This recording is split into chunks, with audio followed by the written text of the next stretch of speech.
ताश ना सिर्फ खेल बल्कि जादू के लिए भी इस्तेमाल किए जाते हैं। लोग ताश का इस्तेमाल अलग अलग कामों के लिए कर रहे हैं। चलिए जानते हैं इन ताशों का क्या है इतिहास।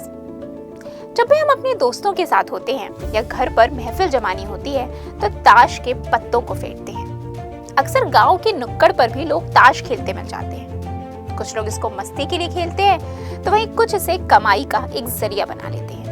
ताश के खेल में लाखों करोड़ों की बोली लगती है और इसका एक बड़ा बिजनेस भी है। लेकिन क्या आपने कभी सोचा है कि ताश कब बने और इन्हें किसने बनाया? दुनिया के किस देश में इस खेल को पहली बार खेला गया?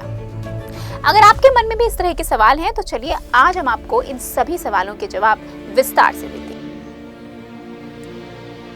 खेल के लिए ताश के पत्ते का इस्तेमाल तो आम बात है, लेकिन इसका इस्तेमाल जादू दिखाने, शिक्षा देने और टोना करने के लिए भी किया जाता है। ताश के पत्ते नंबर और पिक्चर्स दोनों का इस्तेमाल करके बनाए जाते हैं। शुरुआत में वेस्टर्न कंट्रीज में पेपर के 4 कोन के लेयर वाले पत्ते बनाकर इन्हें खेला जाता था।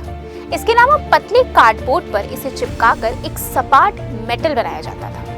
इसका आकार एक जैसा होता था और इसे एक साथ हाथ में रखा जा सकता था। इसे बार बार फैलाकर दिखाया जाता था। इन पर बने नंबरों के ऊपर एक निशान होता था जिससे ये सामने वाले की पत्ती के साथ मिक्स ना हो जाए। आधी 20वीं शताब्दी तक इसका प्रचलन आम हो गया और इसको प्लास्टिक का बनाया जाने लगा।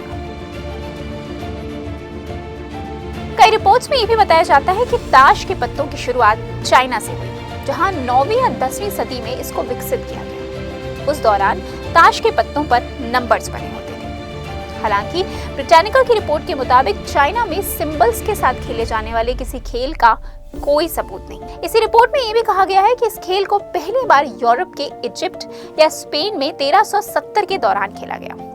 उस समय ताश के पत्तों पर हाथ से लिखा जाता था। धीरे धीरे व्यापार के जरिए ये दूसरे देशों में पहुंचा।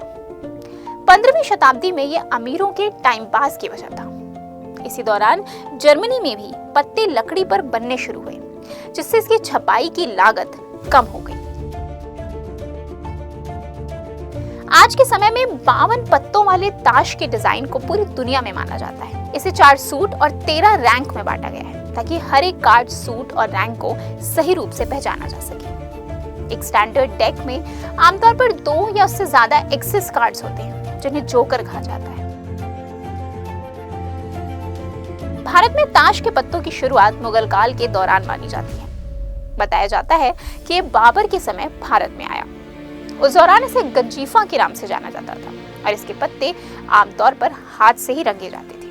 धीरे धीरे ये पूरे देश में पॉपुलर हुआ और आज हर जगह इसे खेला जाता है।